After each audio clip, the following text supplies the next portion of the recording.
Вижу. Когда Иваныч начнет...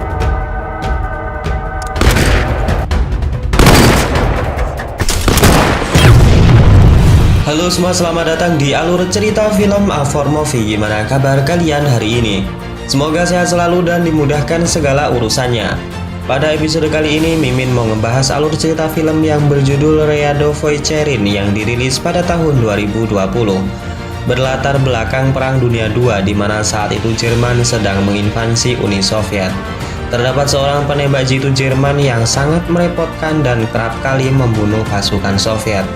Duel sniper kemudian tersaji di mana pasukan sniper muda dari Soviet berusaha menghentikan langkah sniper Jerman. Ya udah, tanpa berlama-lama lagi, mari kita masuk ke filmnya. Semonggo.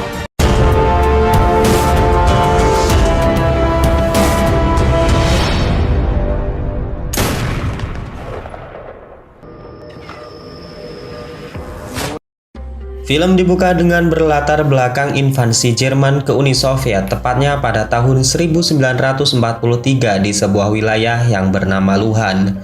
Pasukan Jerman dapat mendominasi pertempuran dengan adanya senjata dan amunisi mereka yang lebih mendukung.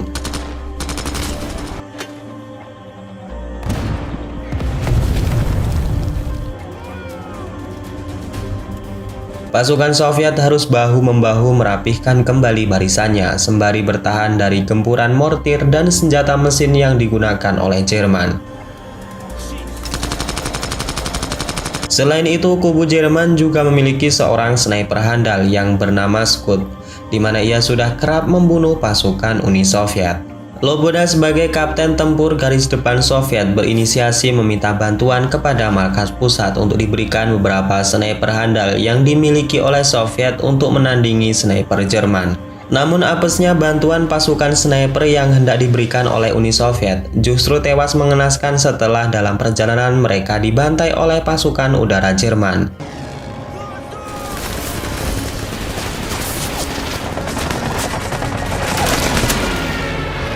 Dan kemudian menyisakan 4 orang tentara biasa yang tidak memiliki basic sebagai seorang sniper. Dari keempat pasukan Soviet yang selamat itu, seseorang di antaranya bernama Igora. Dari perawakannya, ia memiliki darah Asia yang mengaku sebelum berperang dulunya ia adalah seorang pemburu. Letnan Loboda kemudian tertarik dan penasaran dengan skill menembak seorang pemburu.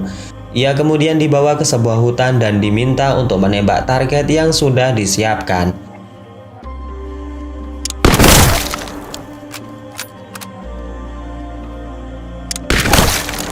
Ternyata setelah beberapa kali melakukan tembakan, Igora memiliki kemampuan yang sangat mengesankan. Walaupun ia belum pernah dilatih secara khusus menjadi seorang sniper, Letnan Loboda yakin jika Igora nantinya dapat menjadi sniper hebat dan mengalahkan skuad sniper dari Jerman. Так точно, товарищ лейтенант. Рядовой Чарин готов служить снайпером. Singkat cerita, Igora ditugaskan menjadi seorang sniper di medan pertempuran. Pada saat itu pasukan Soviet harus digempur oleh pasukan Nazi Jerman dengan berondongan peluru dari senjata mesin yang mereka miliki.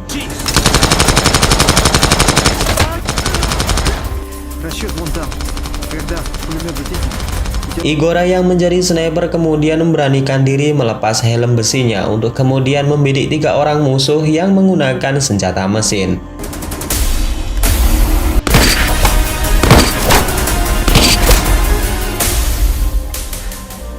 Melihat aksi gila tersebut, para pasukan Soviet pun dapat bernapas lega, karena sebelumnya mereka tidak bisa memiliki celah menyerang saat pasukan Jerman sudah mengoperasikan senjata mesinnya. Selain itu, banyak sniper Jerman yang telah menghantui pasukan Soviet. Meskipun sebelumnya pasukan Soviet memiliki seorang sniper yang bernama Grigori, ia tidak cukup tangkas dalam meladeni kehebatan sniper Jerman yang bernama Scud.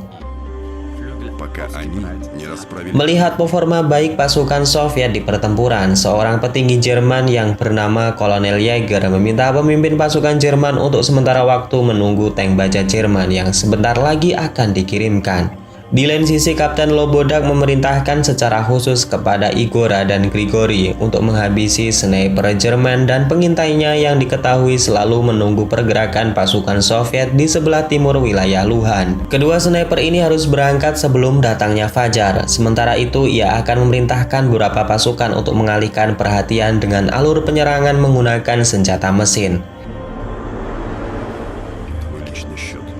Mengetahui yang mereka hadapi adalah seorang sniper, Igora kemudian memiliki sebuah rencana di mana ia meminta sebuah kaleng bekas untuk mengecoh sniper Jerman. Singkat cerita, misi pun dilaksanakan. Igora dan Grigori secara perlahan mengendap dari balik gelapnya malam. Mereka mendekat ke arah timur Luhan untuk mengintai sniper dan pengintai Jerman. Setelah di posisi timur Luhan, Igora dan Grigori yang standby dengan snipernya melihat sebuah kepulan asap rokok dari lubang depan mereka. Besar di sini orang yang berada di lubang tersebut adalah pengintai Jerman. Igora kemudian memerintahkan Grigori untuk tetap di posisinya, sedangkan ia akan berpindah tempat sembari memasang sebuah perangkap. Tak lama kemudian pasukan Soviet yang bertugas mengalihkan perhatian musuh mulai menembakkan senjata mesinnya. Di sana benar saja pengintai Jerman yang mendengar suara gaduh tembakan, ia pun mencoba keluar dari lubang persembunyiannya. Namun Grigori yang sedari tadi mengawasi lubang itu langsung mengetahui pergerakan musuh dan langsung menembaknya. Namun sayangnya tembakan tersebut masih miss. Selain itu, pengintai Jerman juga melaporkan kepada snipernya bahwa di tempat ini ada seorang sniper musuh. Ia pun mulai mencari di mana Grigori berada, namun ia tertipu dengan sebuah refleksi cahaya yang rupanya adalah buah manis dari jebakan Igora yang memanfaatkan kaleng bekas makanan. Secara tidak langsung, tembakan tersebut membuat posisinya diketahui oleh Igora dan langsung membunuhnya dengan satu kali tembakan headshot. Namun sayangnya sniper Jerman yang dibunuh Igora bukanlah Scud, melainkan sniper Jerman biasa. Walaupun demikian, misi ini sukses, di mana Igora juga berhasil melumpuhkan pengintai Nazi Jerman dan dibawa menghadap kepada Kapten Lobodak. Di sana pengintai tersebut diinterogasi dan dipaksa untuk buka mulut. Karena tak ada pilihan lain, pengintai Jerman mengatakan jika Jerman dalam dekat waktu akan mengerahkan pasukan bantuan berupa kendaraan lapis baja. Singkat cerita, keesokan paginya semua pasukan Soviet sedang melakukan sarapan. Di sana Igora tidak melihat Grigori yang rupanya ia sedang berada di lapangan tembak. Ia berlatih menembak karena sadar dalam misinya kemarin ia tidak berhasil menembak musuh dan menjadi beban bagi Igora. Namun Igora yang datang justru membantu Grigori dan memberikan seluruh pengetahuannya dalam menembak.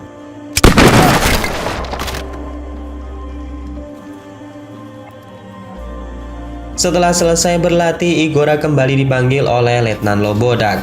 Di sana Igora diberikan misi berat untuk menghancurkan sebuah jembatan yang nantinya akan dilewati oleh pasukan tank Jerman. Igora akan dibantu oleh beberapa pasukan infanteri Soviet dalam menjalankan misi tersebut. Sedangkan Grigori akan kembali bertugas menjadi seorang sniper di garis depan pasukan Soviet. Singkat cerita, misi dilaksanakan pada malam harinya. Igora dan pasukan infanteri mulai merayap melewati pos-pos pertahanan Jerman hingga sampailah mereka di dekat sungai yang mana terdapat jembatan yang akan mereka hancurkan.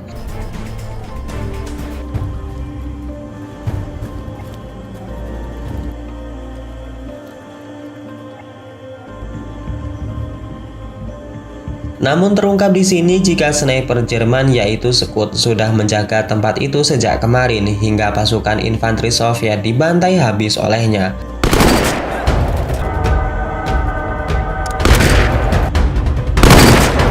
Igora yang melihat teman-temannya mati berusaha untuk mencari keberadaan Scud. Namun kamuflase yang sempurna serta jarak pandang teleskop yang kurang memadai membuatnya harus berpikir keras. Namun Igora yang cerdas kemudian menggunakan sebuah cermin yang kemudian hal itu langsung direspon oleh Scud.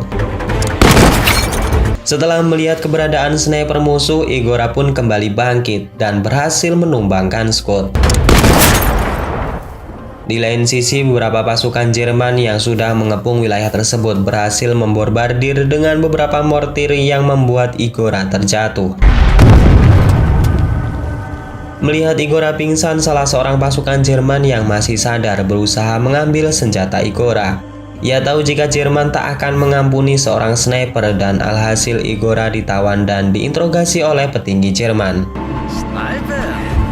Kolonel Jäger memaksa Igora untuk menyampaikan pesan propaganda kepada pasukan Soviet, di mana pesan itu kurang lebih mengajak pasukan Soviet untuk menyerah. Jerman akan menjanjikan kedamaian dan kebahagiaan yang tidak pernah mereka rasakan sebelumnya.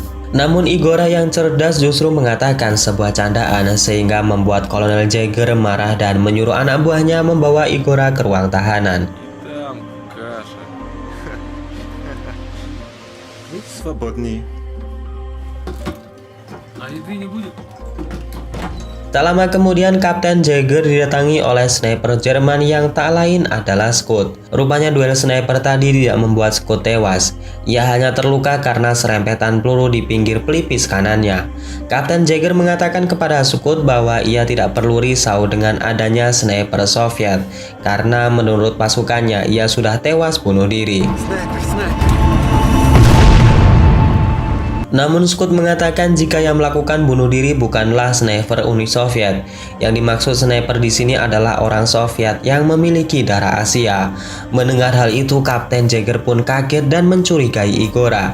Ia pun kembali memanggil anak buahnya untuk membawa Igora. Namun rupanya Igora yang cerdik berhasil kabur dari ruang tahanan dan melarikan diri ke arah hutan belantara. Kemudian di pagi harinya Igora yang melarikan diri dikejutkan dengan beberapa pemuda yang sudah menodongkan senjata di belakangnya. Namun rupanya mereka bukanlah musuh, melainkan beberapa partisipan Soviet yang sama-sama memusuhi Jerman. Igora dibawa ke markas mereka dan di sana Igora menyampaikan pesan dengan markas Soviet dengan kode bahasa yang hanya diketahui oleh pasukan Soviet berdarah Asia sama seperti dirinya.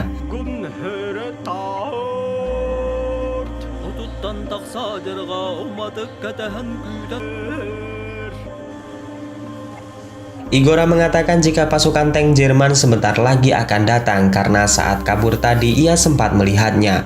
Kapten Jäger yang juga meretas pembicaraan itu tidak bisa mengetahui apa yang telah dikatakan oleh Igora dan lagi-lagi ia dibuat kesal oleh tingkah sniper cerdik ini.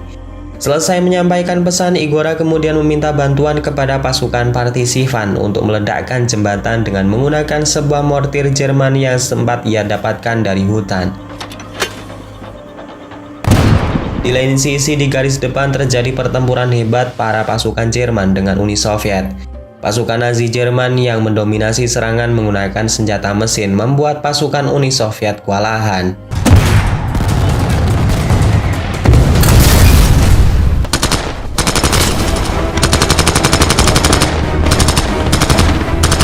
Namun Grigori yang juga bertugas di garis depan memberanikan diri untuk menguji ilmu yang telah diberikan oleh Igora. Dan secara mengejutkan tembakan tersebut tepat sasaran di mana pengendali senjata mesin Jerman berhasil dilumpuhkan.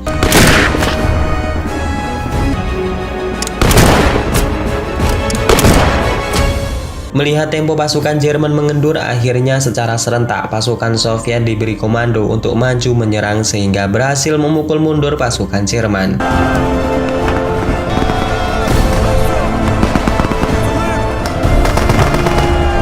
Film kembali terfokus kepada Igora dan beberapa pasukan partisipan Soviet. Mereka telah meletakkan mortir di sebuah bilah kayu di bawah jembatan. Ia akan menembak mortir dari kejauhan yang nantinya mortir akan meledak dan membuat rubuh jembatan. Namun Igora tak cukup yakin mengingat hanya 2 peluru lagi yang ia miliki dan harus tepat mengenai sasaran.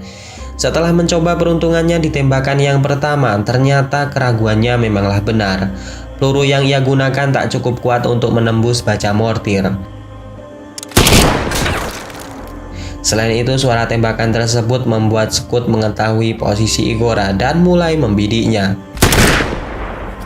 Setelah meyakini tembakannya telah membuat musuhnya tewas, Scott pun mencoba untuk memeriksanya. Namun kecerdikan Igora kembali diperlihatkan di mana hal itu memang siasat Igora yang sudah meletakkan orang-orangan palsu sedangkan ia berhasil menghabisi Scott dari belakang. Setelah menghabisi hantu sniper yang sudah banyak menewaskan pasukan Uni Soviet, Igora pun menggunakan senapan Scud untuk menembak mortir tepat sebelum pasukan tank Jerman berhasil melewatinya.